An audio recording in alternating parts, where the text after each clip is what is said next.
ওই পাথর আগের চেয়ে আরো বেশি কান্নাকাটি করতেছে। তখন মুসা ইসলাম আবার ওখানে দাঁড়িয়ে থামি গিয়ে বলতেছে, হে পাথর, তোমাকে তো আল্লাহ দুজখের আগুন থেকে মুক্তি দান করেছে, এখন তো তোমার হাসা দরকার, তুমি না কাঁদিয়া হাসতা, কিন্তু তুমি আমি দেখতেছি আগের চেয়ে আরো বেশি কান্নাকাটি করতেছো, কেন এত বেশি কান্নাকাটি করতেছো? তখন পাথরে উত্তর দিচ্ছে, হয়তো হুজুর এখন আমি কান্নাকাটি করতেছি শুকরিয়া স্বরূপ। হতে কে হতে আমি যখন কান্নাকাটি করেছি, আপনি আমার কান্নাকাটি দেখেছেন, আপনি আল্লাহর দরবারে সুপারিশ করেছেন এবং আল্লাহ আমাকে দুজখের আগুন থেকে মুক্তি দান করেছে। এখন এই কান্নাকাটির বদৌলতে আমি দুজখের আগুন থেকে মুক্তি পেয়েছি, তাহলে যে কাজের বদৌলতে আমি দুজখের আগুন থেকে মুক্তি পেয়েছি সেই কাজ আমার আরো বেশি বেশি করতে হবে। এই জন্য আমি কান্নাকাটির বদৌলতে দুজখের আগুন থেকে যখন মুক্তি পেয়েছি, এই কান্নাকাটি যেটা আছে এটাকে আরো বেশি বেশি করতে হবে। শুকরিয়া স্বরূপ আমি আগের চেয়ে আরো কান্নাকাটি বেশি করতেছি।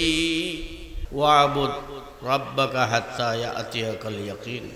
হে নবী, নবী করিম সাল্লাল্লাহু আলাইহি ওয়াসাল্লামের মাধ্যমে সমস্ত মানুষদেরকে বলতেছে, তুমি ইবাদত করো তোমার প্রভুর মৃত্যু আসা পর্যন্ত।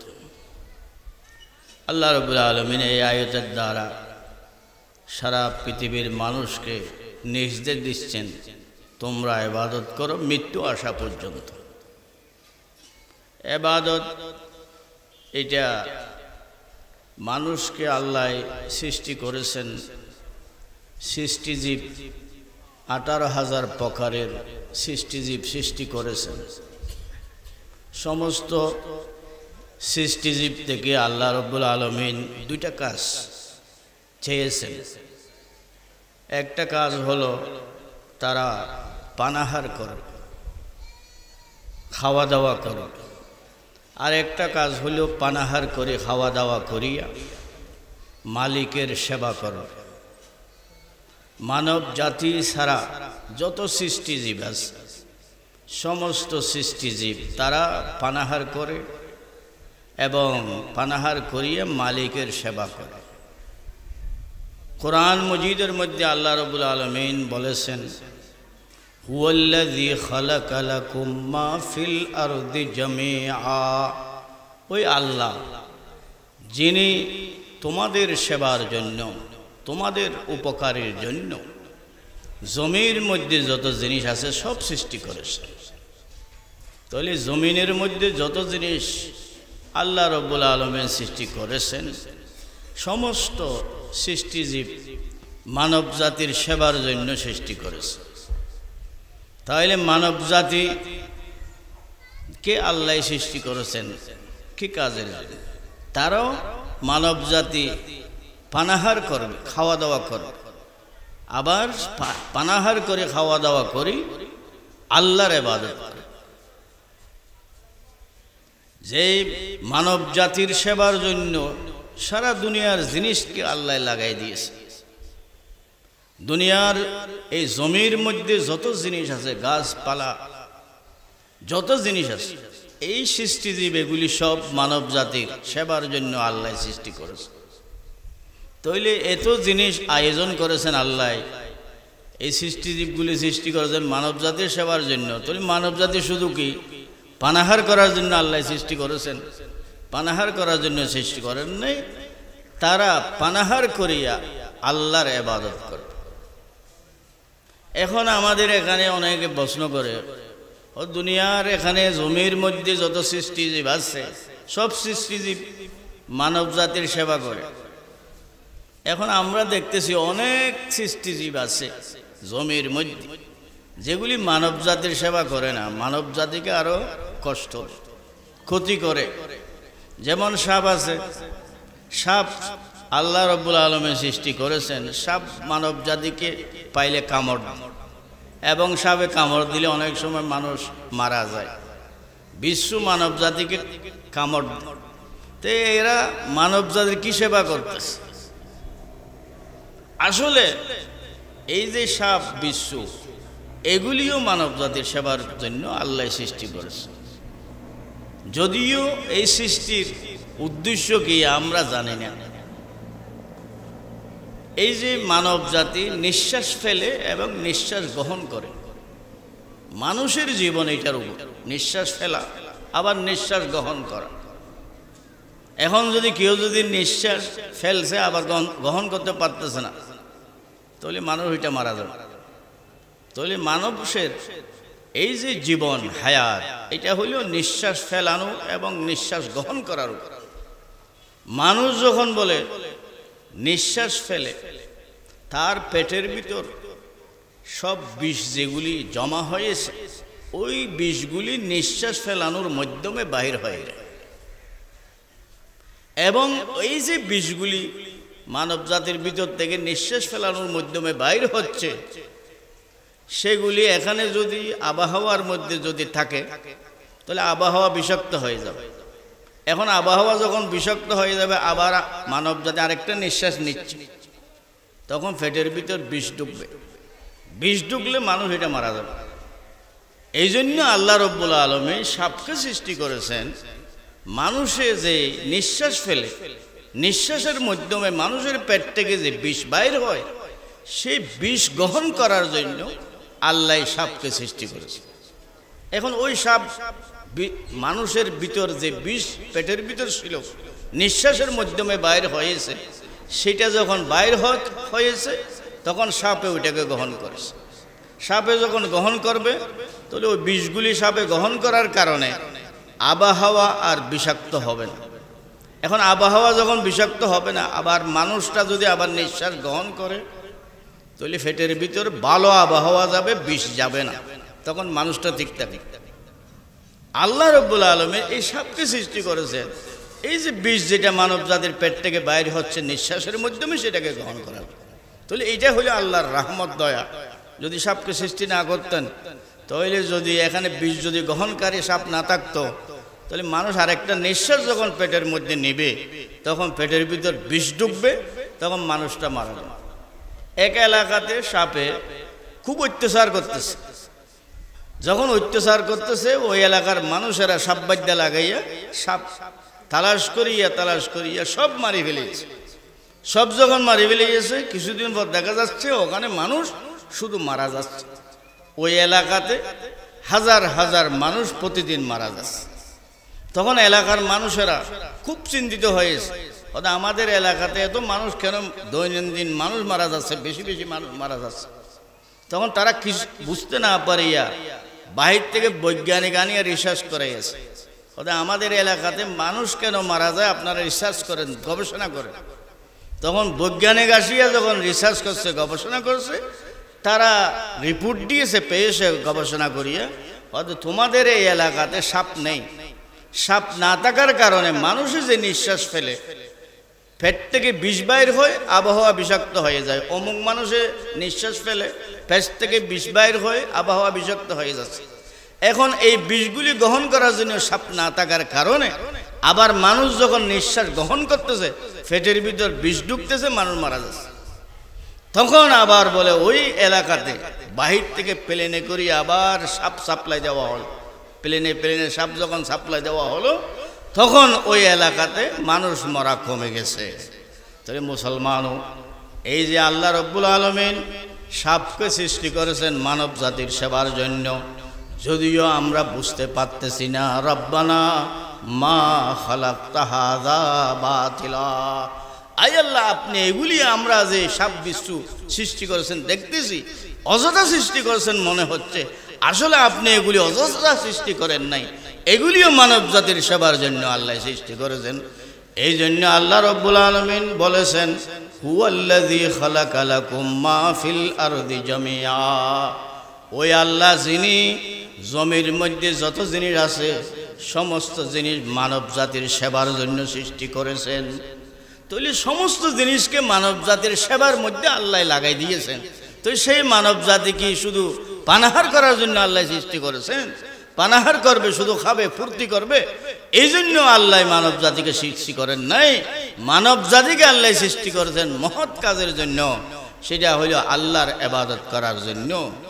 ওয়াল্লাযী খালাকা লাকুম মা ফিল আরদি জামিআ ওয়া মা খালাকতুল জিন্না ওয়াল ইনসা ইল্লা লিয়াবুদুন, আল্লাহ রব্বুল আলামিন মানব জাতি এবং জিন জাতিকে একমাত্র আল্লাহর ইবাদত করার জন্য সৃষ্টি করেছেন।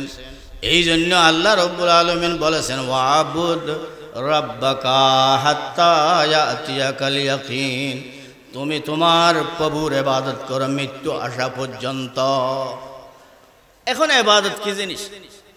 আরবি ভাষার মধ্যে ইবাদত বলা হয় এজাহারে গায়তে তাখাশু ওয়া তাযাল্লুল, নিজের সর্বশেষ পর্যায়ের নম্রতা প্রকাশ করা।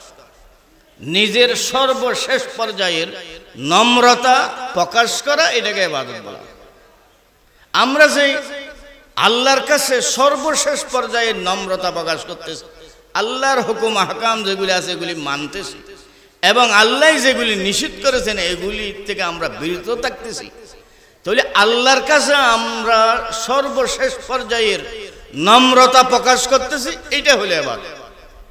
আল্লাহ রাব্বুল আলামিন বলতেছেন তোমরা নামাজ পড়ো, তখন আমরা নামাজ পড়তেছি। আল্লাহ বলতেছেন রোজা রাখো, রোজা রাখতেছি। আল্লাহ বলতেছেন তোমরা যাকাত আদায় করো, যাকাত দিচ্ছি। আল্লাহ বলতেছেন তোমরা হজ করো, আমরা যদি সাধ্য তাকে হজ করতেছি। তাহলে এইভাবে আল্লাহর হুকুম নির্দেশাদি আমরা মেনে চলতেছি, এবং যে সমস্ত জিনিসকে আল্লাহ নিষেধ করেছেন ওগুলির থেকে বিরত থাকতেছি। এটা হলো আল্লাহর সামনে সর্বশেষ পর্যায়ের নম্রতাকে আমরা প্রকাশ করতেছি, এটাকে ইবাদত বলা হয়। যেমন আমরা নামাজ পড়তেছি, নামাজের মধ্যে আমরা বলতেছি আল্লাহু আকবার, আয় আল্লাহ আপনি সবচাইতে বড়, অর্থাৎ আপনি সবচাইতে বড়, আমি সবচাইতে ছোট। এখন এটা আমি মুখে দাবি করলাম আল্লাহ সবচাইতে বড়, আমি সবচাইতে ছোট। আবার সেটাকে বাস্তব হিসাবে আমরা দেখাই দিচ্ছি। কিভাবে? আমরা নামাজ পড়তেছি, কেরাত ইত্যাদি পড়িয়া রুকুতে চলে গেছি। তাহলে রুকুতে চলে গেছে মানে আল্লাহর কাছে ঝুঁকে গেছে। তা আল্লাহর কাছে ঝুঁকে গেছে মানে আয় আল্লাহ আমি একদম নম্র ব্যক্তি, আপনার কাছে আমরা ঝুঁকে গেছি, একদম আমি নম্র হয়ে গেছি।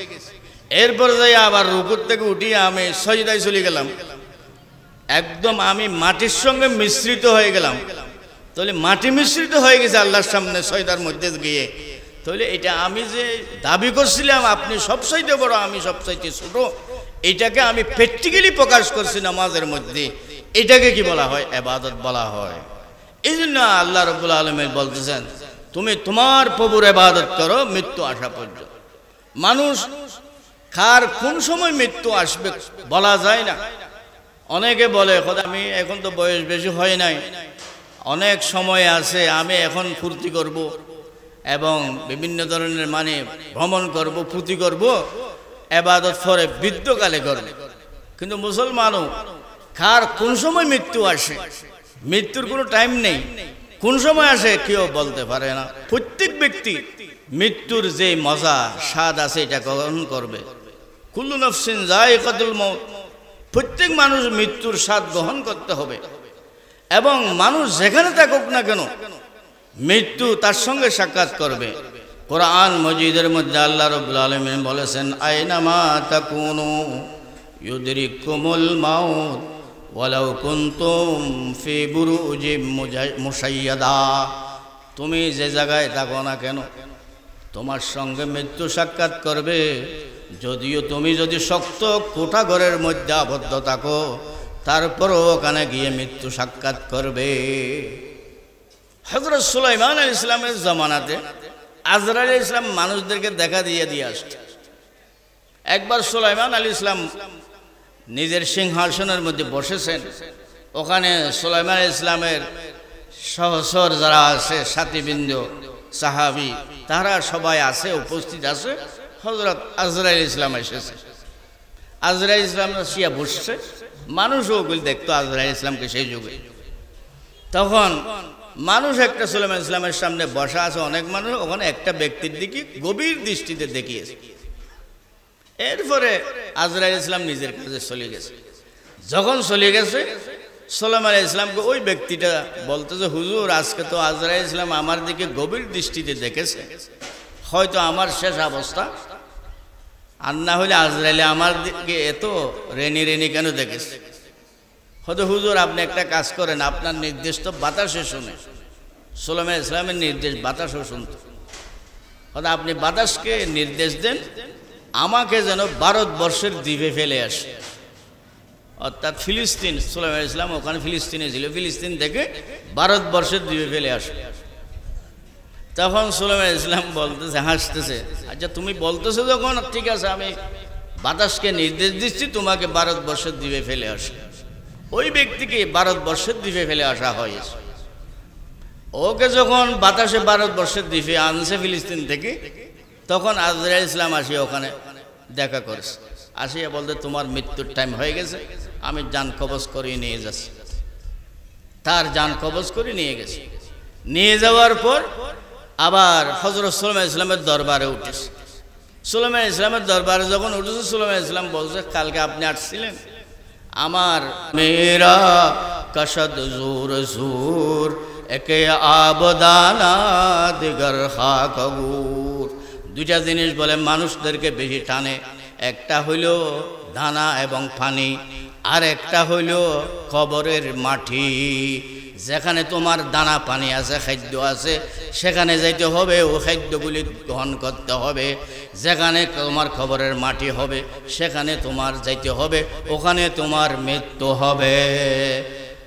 আইনামা তাকুনু ইউদরিকুমুল মাউত ওয়ালাউ কুনতুম ফি বুরুজিম মুশাইয়াদা। তুমি যে জায়গায় থাকো না কেন, তোমার সঙ্গে মৃত্যু সাক্ষাৎ করবে। তুমি শক্ত কোঠাঘরের মধ্যে যদি আবদ্ধ থাকো, সেখানেও গিয়ে মৃত্যু সাক্ষাৎ করবে। আগের যুগের মধ্যে বলে একটা মহিলা, সেই মহিলার প্রসব হয়েছে, অর্থাৎ প্রসব বেদনা উঠছে, একটা বাচ্চা, মেয়ে বাচ্চা সন্তান জন্ম দিয়েছে। তার ঠাকুরকে বলিয়াছে একটু আগুন নিয়ে আস। আগের যুগের মধ্যে বাচ্চা টাচ্চা প্রসব হইলে আগুন দিয়ে, বড় গাছ দিয়া আগুন জ্বালাই দিয়া সেখানে সেক দেওয়া হইত, সেটা খুব ভালো ছিল।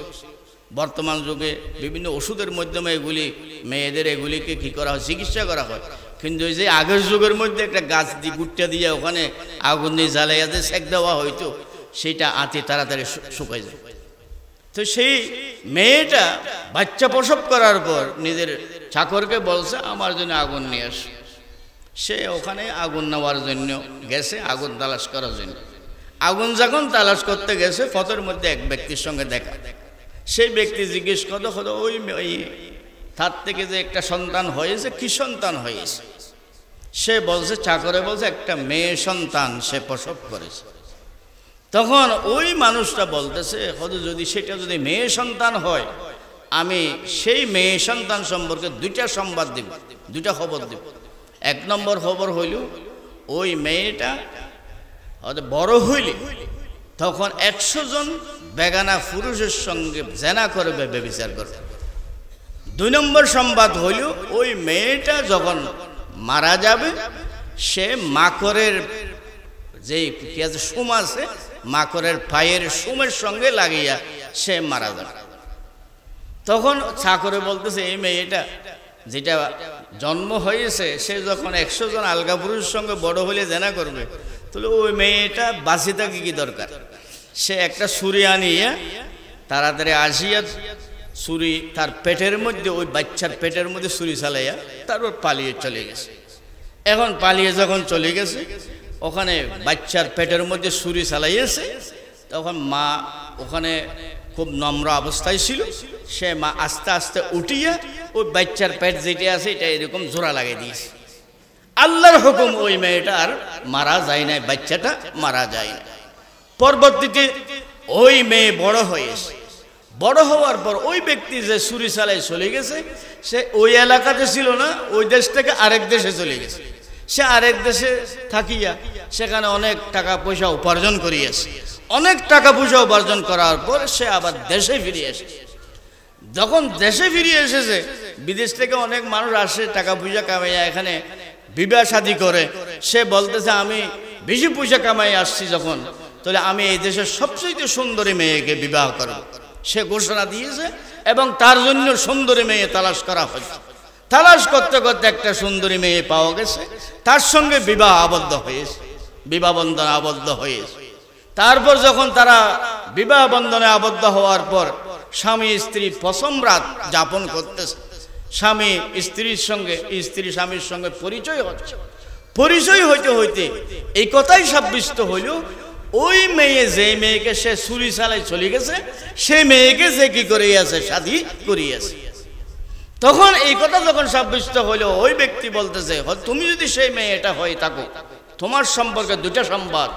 এক নম্বর সংবাদ হইল, তুমি 100 জন আলগা পুরুষের সঙ্গে জেনা করেছো, ব্যভিচার করেছো। তখন সে জিজ্ঞেস করছে, এরকম কি হয়েছে? তখন ওই মেয়ে উত্তর দিয়েছে, হ্যাঁ, আমি অনেক পুরুষের সঙ্গে, আলগা পুরুষের সঙ্গে ব্যভিচার করেছি, জেনা করেছি, কিন্তু কয়জনের সঙ্গে করেছে আমার মনে নেই। তারপর 2 নম্বর হলো তোমার সংবাদ হলো, তোমার মৃত্যু হবে মাকড়ের পায়ে লাগিয়া। যা হোক, তারা স্বামী স্ত্রী বসবাস করতেছে, বসবাস করতে করতে বিবি স্বামীকে বলতেছে, তুমি যখন মাকড়ের পায়ের সঙ্গে লাগিয়ে আমার মৃত্যু হওয়ার ভয় দেখাচ্ছ, তুমি আমার জন্য একটা বিরাট কোঠাঘর নির্মাণ করো। তখন স্বামী ওই বিবির জন্য একটা শক্ত কোঠাঘর, 5 তলা বিল্ডিং নির্মাণ করিয়াছে। 5 তলা বিল্ডিং নির্মাণ করার পর স্বামী স্ত্রী ওই বিল্ডিংয়ের 5ম তলায় বসবাস করতেছে, এবং ওই রুম, যে রুমে বসবাস করতেছে, সেই রুমকে এইভাবে পরিষ্কার করে রাখিয়াছে যেন ওখানে আশেপাশে কোনো মাকড় না আসে। এরপর বলে, একদিন স্বামী স্ত্রী যখন ওই রুমের মধ্যে বসবাস করতেছে, হঠাৎ রাত্রেবেলা ছাদের মধ্যে দেখা গেছে একটা মাকড়। তখন বিবি উঠিয়া বলতেছে, আই স্বামী, তুমি এই মাকড়ের আমাকে ভয় লাগো, সেই মাকড়কে আমি মারিয়া ফিসিয়া মারি ফেলাবো। এইরকম বলিয়া ছাদ থেকে ওই মাকড়টা নামাইয়া পায়ের নিচে ফিসা দিয়েছে। পায়ের নিচে যখন ফিসা দিয়েছে, এরপরে ওই মাকড়ের তার পায়ের মধ্যে ঢুকিয়া, তার পার মধ্যে বিষ ঢুকিয়া তার পা ফুলে গেছে, সমস্ত শরীর বিষাক্ত হয়ে গেছে। বিভিন্ন ডাক্তারের চিকিৎসা করিয়াছে, কোনো উপকার হয় নাই। ওই মেয়ে ওই মাকড়ের পায়ের সোম লাগিয়া তার মৃত্যু হয়েছে। আইনামা তাকুনু ইউদরিকুমুল মাউত ওয়ালাউ কুনতুম ফি বুরুজিম মুশাইয়াদা। তুমি যে জায়গায় থাকো না কেন, নিশ্চয় তোমার সঙ্গে মৃত্যু সাক্ষাৎ করবে। যদিও তুমি শক্ত কোঠাঘরের মধ্যে আবদ্ধ থাকো, 5 তলা বিল্ডিংয়ের মধ্যে যদি তুমি বসবাস করো, চতুর্পাশে জানালা দরজা যদি বন্ধ করিয়া যদি তুমি বসবাস করো, নিশ্চয় মৃত্যু ওখানে যাইয়া তোমার সঙ্গে সাক্ষাৎ করবে। তাহলে আল্লাহ রাব্বুল আলামিন মুসলমানদেরকে বলতেছে, ওয়াবুদ রাব্বাকা হাত্তা ইয়াতিয়াকাল ইয়াকিন, তুমি তোমার প্রভুর ইবাদত করো মৃত্যু আসা পর্যন্ত। আল্লাহর নবী কিভাবে ইবাদত করতেন হাদিসের মধ্যে আছে, ক্বালা রাসূলুল্লাহ সাল্লাল্লাহু আলাইহি ওয়াসাল্লাম আনিল মুগীরা ইবনে শুবা আন্নাহু ক্বাল কামান নাবিয়্যু সাল্লাল্লাহু আলাইহি ওয়াসাল্লাম হাত্তা তাওয়াররামাত কদমাহু فقيل له لما تصنع هذا وقد غفر لك ما تقدم من ذنبك وما تأخر قال أفلا أكون عبدا شكورا। হযরত মুগীরা ইবনে শুবা রাদিয়াল্লাহু তাআলা আনহু থেকে বর্ণিত, তিনি বলেছেন, নবী করিম সাল্লাল্লাহু আলাইহি ওয়াসাল্লাম এভাবে ইবাদত করতেন, তাহার ফা মুবারক ফুলিয়া যাইত। এইভাবে ইবাদত করতেন, ফা মুবারক ফুলিয়া যাইত। আল্লাহর নবীর থেকে জিজ্ঞেস করা হয়েছে, ফাকিলা লাহু লিমা তাসনাউ হাযা, তাহাকে বলা হয়েছে, হুজুর আপনি এত কষ্ট করিয়া কেন ইবাদত করেন? ওয়াকাদ গুফিরা লাকা মা তাকাদ্দামা মিন যামবিকা ওয়া মা তাআখার, অথচ আপনার আগের গুনাহ পিছের গুনাহ সব মাফ হয়ে গেছে, কেন এত কষ্ট করিয়া আপনি ইবাদত করেন? তখন আল্লাহর নবী বলেছেন, আফালা কুনু আবদান শাকুরা, আমি কি আল্লাহর শুকরগুজার বান্দা হব না? আমি কি আল্লাহর কৃতজ্ঞতা প্রকাশকারী বান্দা হব না? আমার নিশ্চয় আল্লাহর শুকরগুজার বান্দা হতে হবে এবং আমার আল্লাহর কৃতজ্ঞতা প্রকাশকারী বান্দা হতে হবে। এই জন্য আমি শুকরিয়া স্বরূপ এইভাবে ইবাদত করে আমার ফা পর্যন্ত ফুলিয়া যাইত। তাহলে আল্লাহর নবী এইভাবে ইবাদত করেন, তাহলে আমাদের কিভাবে ইবাদত করা দরকার? নবী করিম সাল্লাল্লাহু আলাইহি ওয়াসাল্লাম বলতেছেন আমি শুকরিয়া স্বরূপ ইবাদত করি, তাহলে শুকরিয়া স্বরূপ কি এত কষ্ট করে ইবাদত করতে হয়? এই ব্যাপারে কিতাবের মধ্যে এক ঘটনা লিখেছে। হযরত মুসা আলাইহিস সালাতু ওয়াস সালাম একবার এক রাস্তা দিয়ে হাঁটে যাচ্ছেন, যাইতে যাইতে অনেক দূর গেছেন, দেখতেছে একটা বিরাট পাথর। সেই পাথর বলে কান্নাকাটি করতেছে। হযরত মুসা আলাইহিস সালাম আল্লাহর নবী ছিল, আল্লাহর নবীরা পাথর কান্নাকাটি করে, পাথর কথা বলে, এগুলি তাহারা বুঝতেন মুজিজা স্বরূপ। ওয়া ইম মিন শাইইন ইল্লা ইউসাব্বিহু বিহামদি রাব্বিহি ওয়ালাকিন লা তাফকাহুনা তাসবিহাহুম। দুনিয়ার সমস্ত জিনিস আল্লাহর তাসবিহ বর্ণনা করতেছে, গাছপালা পাথর বিভিন্ন জিনিস আল্লাহর তাসবিহ বর্ণনা করতেছে। ওয়ালাকিন লা তাফকাহুনা তাসবিহাহুম, কিন্তু তোমরা সে যে তাসবিহ বর্ণনা করতেছে, তাসবিহ পড়তেছে, তোমরা সেগুলি বুঝতে পারতেছ না। তাহলে গাছপালাও তাসবিহ বর্ণনা করে, গাছপালাও কথা বলতে পারে, আমরা তাদের সঙ্গে কথা বলতে পারতেছি না। হযরত মুসা আলাইহিস সালাম যেই পাথরের দিয়ে পাশ দিয়ে হাঁটি গেছে, ওই পাথর খুব কান্নাকাটি করতেছে। মুসা আলাইহিস সালাম তার কান্নাকাটি বুঝিয়াছে মুজিজা স্বরূপ, এবং ওখানে থামিয়া পাথরের সঙ্গে মুসা আলাইহিস সালাম কথা বলা আরম্ভ করিয়াছে। পাথরকে বলছে, হে পাথর, তোমাকে আমি দেখতেছি তুমি খুব নম্র হয়ে গেছো, বেশি কান্নাকাটি করতেছো, কেন কান্নাকাটি করতেছ? তখন পাথরে মুসা আলাইহিস সালামকে উত্তর দিয়েছে, হুজুর আমি শুনেছি ওয়াকুদুহান নাসু ওয়াল হিজারা, দোজখের আগুনের লাকড়ি মানুষ এবং পাথর হবে। এই কথা আমি যেদিন থেকে শুনেছি সেদিন থেকে আমি কান্নাকাটি করতেছি। দোজখের আগুনের লাকড়ি মানুষ হবে এবং পাথর হবে, তাহলে মানুষও দোজখের আগুনের লাকড়ি হবে, পাথরও দোজখের আগুনের লাকড়ি হবে। এই কথা শুনিয়া পাথরে কান্নাকাটি করতেছে, তাহলে মানুষের কিভাবে কান্নাকাটি করা দরকার? তখন হযরত মুসা আলাইহিস সালাতু ওয়াস সালাম ওইখানে আল্লাহর দরবারে মুনাজাত করি, প্রার্থনা করি, হাত উঠাইয়াছে, আয় আল্লাহ, এই পাথর আপনার ভয়ে খুব নম্র হয়ে গেছে, আমি মুসা আপনার কাছে সুপারিশ করতেছি, এই পাথরকে আপনি দোজখের আগুন থেকে মুক্তি দান করুন। এই কথা দোয়া করার পর বলে মুসা আলাইহিস সালামের কাছে আল্লাহর পক্ষ থেকে ওহী এসেছে, এবং ওহীর মাধ্যমে জানাই দেওয়া হয়েছে খোদা এই পাথরকে দোজখের আগুন থেকে আমি মুক্তি দিয়েছি, তাকে দোজখের আগুনের লাকড়ি বানাবো না, তাকে খোদা সান্ত্বনা দেব। তখন মুসা আলাইহিস সালাম ওই পাথরকে সান্ত্বনা দিয়েছে, খোদা আমি আল্লাহর নবী মুসা আলাইহিস সালাম, আল্লাহ আমাকে, আমি যখন সুপারিশ করেছি আল্লাহ আমার কাছে ওহী পাঠিয়েছে, আয় পাথর তোমার কে দোজখের আগুনের মধ্যে দিবে না, লাকড়ি বানাবে না, তোমাকে দোজখের আগুন থেকে আল্লাহ মুক্তি দান করেছে, তুমি আর কান্নাকাটি করিও না। এই কথা বলিয়া মুসা আলাইহিস সালাম চলে গেছে। মুসা আলাইহিস সালাম চলে যাওয়ার পর অনেক বছর পর আবার ওই রাস্তা দিয়ে মুসা আলাইহিস সালাম হাঁটি আসছে। যখন হাঁটি আসছে দেখতেছে ওই পাথর আগের চেয়ে আরো বেশি কান্নাকাটি করতেছে। তখন মুসা আলাইহিস সালাম আবার ওখানে দাঁড়িয়ে থামি গিয়ে বলতেছে, হে পাথর, তোমাকে তো আল্লাহ দোজখের আগুন থেকে মুক্তি দান করেছে, এখন তো তোমার হাসা দরকার, তুমি না কাঁদিয়া হাসতা, কিন্তু তুমি আমি দেখতেছি আগের চেয়ে আরো বেশি কান্নাকাটি করতেছো, কেন এত বেশি কান্নাকাটি করতেছো? তখন পাথরে উত্তর দিচ্ছে, হয়তো হুজুর এখন আমি কান্নাকাটি করতেছি শুকরিয়া স্বরূপ।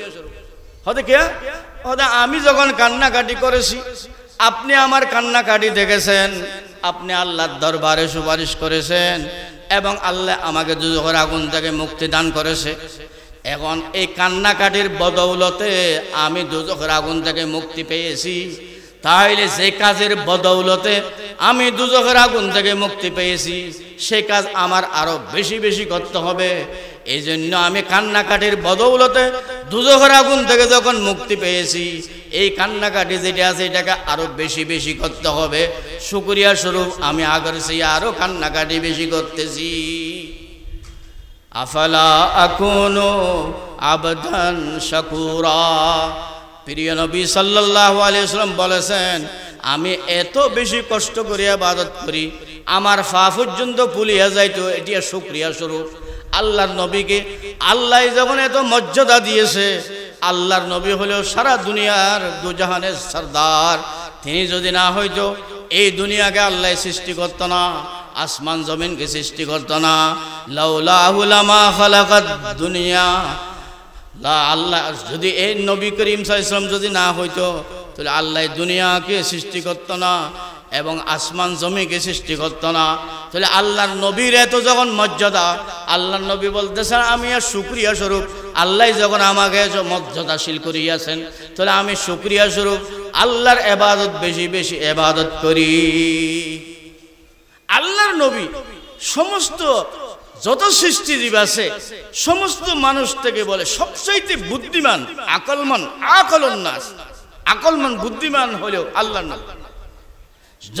যত ব্যক্তি দুনিয়াতে গুজরে গেছে আসবে সবার থেকে বুদ্ধিমান হলে আল্লাহর নবী। আল্লাহর নবীর একটা বুদ্ধি সম্পর্কে আপনাদেরকে ওয়াকিয়া বলতেছি, ঘটনা বলতেছি। যখন নবী করিম সাল্লাল্লাহু আলাইহি ওয়াসাল্লাম 25 বছর বয়স মক্কা শরীফের মধ্যে বসবাস করতেছেন, তখন তিনি নবী হন নাই, নবী হয়েছেন 40 বছর বয়সে। 25 বছর বয়স যখন হয়েছে মক্কা নগরীতে তিনি বসবাস করতেছেন। সেই যুগের মধ্যে কুরাইশের মানুষেরা এই যে খানায়ে কাবা সেটাকে পুনরায় নির্মাণ করিয়াছে। তারা বলতেছে খানায়ে কাবা এটা নরম হয়ে গেছে, তাহলে এটাকে আবার পুনরায় কি করতে হবে, নির্মাণ করতে হবে। সেই খানায়ে কাবাকে পুনরায় নির্মাণ করার জন্য তারা চাঁদা কালেকশন করে, হয়তো আমাদের যে বৈধ পন্থায় আমরা উপার্জন করেছি এগুলি তোমরা চাঁদা দিবে, এগুলি চাঁদা জমা করার পর তারপর আমরা খানা কাবাকে নির্মাণ করব। তারা চাঁদা কালেকশন করার পর টাকা পয়সা যখন জোগাড় হয়েছে তখন তারা খানায়ে কাবাকে নির্মাণ করা আরম্ভ করেছে। তখন নির্মাণ করার জন্য সমস্ত কুরাইশ বংশের মানুষেরা, ওখানে আরব এলাকার মানুষেরা ওখানে একত্রিত হয়েছে। বলছে আমরা সবাই কি ওই মাথার মধ্যে ইট রাখিয়া ওখানে ইটগুলি বহন করে করে আনিয়া এবং সিমেন্ট লাগাইয়া আমরা এইভাবে কি করব, খানায়ে কাবাকে নির্মাণ করব। এইভাবে নির্মাণ করার জন্য যখন সবাই আরম্ভ করতেছে, ওই সময় তারা কুরাইশ বংশের মানুষেরা বড় বড় সর্দাররা ছিল, তারা বলতেছে এই খানা কাবা এটা হলে বেশি পবিত্র ঘর, এটাকে নির্মাণ করার জন্য আমাদের সবাই ল্যাংটা হয়ে যেত। কে কথা আমরা কাপড় চোপড় যেগুলি পরিধান করি এগুলির মধ্যে গুনাহ করি, পাপ করি, তাহলে পাপ করি যখন তাহলে এই কাপড় চোপড় খুলিয়া ল্যাংটা হয়ে আমরা কি করব, এই খানায়ে কাবাকে নির্মাণ করব। তখন সবাই কি হয়ে গেছে, ল্যাংটা হয়ে গেছে। সবাই ল্যাংটা হয়ে খানায়ে কাবাকে নির্মাণ করার জন্য আরম্ভ করিয়াছে। তখন হযরত নবী করিম সাল্লাল্লাহু আলাইহি ওয়াসাল্লাম 25 বছর বয়স, তখন কুরাইশ বংশের মানুষরা বলতেছে হয়তো তুমিও কি করো, কাপড় খুলি ফেলো, ল্যাংটা হয়ে। তখন বারবার যখন বলতেছে তুমিও কাপড় খুলি ফেলো, হুজুর ইসলাম কাপড় খুলতেছেন না। নবী যারা আছে, আল্লাহর নবী যারা আছে, এরা নবুয়তরাগো নিষ্পাপ মাসুম, তো ল্যাংটা হওয়া এটা একটা গুনাহ, বড় কবিরা গুনাহ। তাহলে এই জন্য তিনি কি হচ্ছেন না, ল্যাংটা হচ্ছেন না, কাপড় খুলতেছেন। তারা বারবার বলতেছে খুলতেছে। তখন যখন তারা বেশি চেঁচামেচি করতেছে তখন হয়তো নবী করিম তখন তো নবী হন নাই, একটু খেয়াল করছে কাপড় খুলবে। ওই সময় বলে আল্লাহ রব্বুল আলমীর পক্ষ থেকে নবী করিম সাল্লামকে বেহুশ বানানো দেওয়া হয়েছে। তিনি বেহুশ হয়ে গেছে। বেহুশ হওয়ার পর আর তিনি কাপড় খুলেন নাই। তারপর ওই সারা রাত তারা কাবা শরীফকে নির্মাণ করছে। কাবা শরীফের নির্মাণ শেষ হয়েছে, তখন তিনি হুঁশের মধ্যে আসে। তাহলে আল্লাহ রব্বুল আলমিন তাহাকে ওই যে ল্যাংটা হওয়া সতর দেখানোর যে গুনাহ আছে সেই গুনাহ থেকে আল্লাহ কি করিয়াছেন, হেফাজত করিয়াছে। এরপরে যাইয়া যখন বলে কাবা শরীফ পুনরায় নির্মাণ হয়ে গেছে, নির্মাণ হওয়ার পর যে হাজরা আসওয়াদ কালো পাথর যেখানে হাজিরা চুমুদে, সেইটা ওইটা এখান থেকে আলোক করে তারা এক জায়গাতে রাখছি। এখন বর্তমান যেই জায়গা আছে এই জায়গাতে এই হাজরা আসওয়াদ খেয়ে রাখবে, এটার মধ্যে তাদের মধ্যে ঝগড়া হয়ে গেছে। ওখানে কুরাইশ বংশের মধ্যে বিভিন্ন গোত্রের মানুষ আছে, বিভিন্ন কবিলার মানুষ আছে। তারা এক এক গোত্রের মানুষরা বলছে আমরা রাখবো, অমুক গোত্রের মানুষ বলছে আমরা রাখবো, এরকম ঝগড়া হয়েছে। আবার তারা জাহেলি যুগের মানুষ ছিল, তখন তাদের ঝগড়া হইলেও এটা তলোয়ার নিয়ে ঝগড়া করতো, অস্ত্র নেওয়া তলোয়ার নিয়ে তারা মারামারি করা আরম্ভ করেছে। যখন মারামারি করা আরম্ভ করেছে, ওখানে যারা বয়স্ক নেতা ছিল তারা বলতেছে তোমরা ঝগড়া করিও না, এটা সম্পর্কে আমরা একটা কি করব, মীমাংসা দিব। মীমাংসা করার পর বিচার করার পর তারপরে কি করবে, ওই হাজরা আসওয়াদটা সে রাখবে। তখন তারা সবাই মিলিয়ে বলল হয়তো আগামীকাল সকালবেলা সর্বপ্রথম যে কাবা শরীফের মধ্যে ঢুকবে সকালবেলা সে কি করবে, ওই হাজরা আসওয়াদটা রাখবে। এইরকম যখন বলছে সবাই মানে নিয়েছে। আগামীকালের অপেক্ষা, আগামীকালে যে সর্বপ্রথম ওই কাবা শরীফের মধ্যে ঢুকবে সকালবেলা সে হাজরা আসওয়াদ রাখবে। তখন আগামীকালের জন্য অপেক্ষা করতেছে। আগামীকাল যখন দেখতেছে সর্বপ্রথম সকালবেলা ওখানে কাবা শরীফের মধ্যে ঢুকছেন আমাদের প্রিয় নবী হযরত মুহাম্মদ মুস্তাফা সাল্লাল্লাহু আলাইহি ওয়াসাল্লাম। তিনি তখন কি হন নাই? নবী হন নাই। তখন সবাই খুশি হয়ে গেছে, বলে আমাদের এই বাচ্চা যাহাকে তারা সেই যুগের মধ্যে আল আমিন কি দিয়েছেন, সম্বোধন করেছেন, আল আমিন খেতাব দিয়েছেন, হদে এটা আমাদের আল আমিন সে রাখবে হদে এই হাজের আসর। তখন সবাই একত্রিত হয়েছে, বোঝা আসো হদে আমাদের এই আল আমিন বাচ্চা এটা হাজের আসর রাখবে। তখন নবী করিম সাল্লাল্লাহু আলাইহি ওয়াসাল্লাম বলছে তোমরা সবাই আসো বসো, হদে আমিও রাখবো না, আমি একটা বিচার করে দেব। তখন নবী করিম সাল্লাল্লাহু আলাইহি ওয়াসাল্লাম একটা বিচার করে দিয়েছেন, হদে একটা বড় চাদর রাখো। চাদর রাখা হয়েছে। চাদর রাখার পর নবী করিম সাল্লাল্লাহু আলাইহি ওয়াসাল্লাম হাজরা আসওয়াদটা ওই চাদরের মধ্যে রাখেছেন। রাখার পর বলতেছে প্রত্যেক এখানে কুরাইশ বংশে এবং বিভিন্ন বংশের মানুষরা যে আছে, বিভিন্ন গোত্রের মানুষরা আছে, প্রত্যেকজন থেকে দুজন দুজন আসো। প্রত্যেক গোত্র গোষ্ঠীর থেকে বলে দুজন দুজন ডাকছে। দুজন দুজন ডাকিয়া তারপর প্রত্যেকজন ওই চাদরটাকে ধরছে। দুজন দুজন প্রত্যেক গোষ্ঠীর মানুষেরা চাদরটাকে এরকম ধরছে, ধরিয়া ওই চাদরের মধ্যে হাজরা আসওয়াদটা আছে। তারপর তারা সবাই মিলিয়া বহন করিয়া বর্তমান যেই জায়গা আছে সেই জায়গাতে রাখছে। দেখছেন নবী করিম সাল্লাল্লাহু আলাইহি ওয়াসাল্লাম 25 বছর বয়স, তখন নবী হন নাই, কিরকম বুদ্ধি দিয়া তিনি কি করিয়াছেন, বিচার করিয়াছেন। তাহলে এইভাবে নবী করিম সাল্লাল্লাহু আলাইহি ওয়াসাল্লাম সবচেয়ে বুদ্ধিমান ব্যক্তি ছিল। তো এই জন্য নবী করিম সাল্লাল্লাহু আলাইহি ওয়াসাল্লাম বলতেছেন আমি যখন আমাকে আল্লাহ এত নিয়ামতের দ্বারা নিয়ামত দিয়েছেন, তাহলে আমার আল্লাহর শুকরিয়া আদায় করতে হবে। সেই শুকরিয়া স্বরূপ আমি আল্লাহর এভাবে ইবাদত করি যেন আমার পা পর্যন্ত ফুলিয়া যাইতো। আমি একটা হাদিস পাঠ করেছি, সেই হাদিসের সারমর্ম বলিয়া শেষ করে দিব। ক্বালা রাসূলুল্লাহ সাল্লাল্লাহু আলাইহি ওয়াসাল্লাম, আল্লাহর নবী ইরশাদ করেছেন আর রাহিমুন ইয়ারহামুহুমুর রহমান, দয়াময় ব্যক্তি যারা দয়াবান, দয়া করে তাদেরকে দয়াময় খোদাই দয়া করবে। ইরহামু মান ফিল আরদ, জমির মধ্যে যত জিনিস আছে, যত মানুষ আছে, যত পাখি পশু আছে, যত সৃষ্টিজীব আছে, এগুলিকে তোমরা দয়া করো। ইরহামু মান ফিল আরদ, জমির মধ্যে যারা চলাফেরা করতেছে এদেরকে দয়া করো। ইয়ারহামকুম মান ফিস সামা, তুমি যদি দয়া করো তাহলে আল্লাহ আরশ ভরির মধ্যে তাকিয়া তোমাকেও দয়া করবে। অর্থাৎ তুমি যদি জমির মধ্যে একজন আরেকজনের প্রতি দয়া করো এবং পশু পাখির প্রতি দয়া করো, বিভিন্ন জিনিসের প্রতি দয়া করো, তাহলে তোমাকে আল্লাহও দয়া করবে। ওয়া আখিরু দাওয়ানা আনিল হামদুলিল্লাহি রাব্বিল আলামিন ওয়া সাল্লাল্লাহু তাআলা আলা খাইরি খালকিহি মুহাম্মাদিন ওয়া আলিহি ওয়া আসহাবিহি আজমাইন।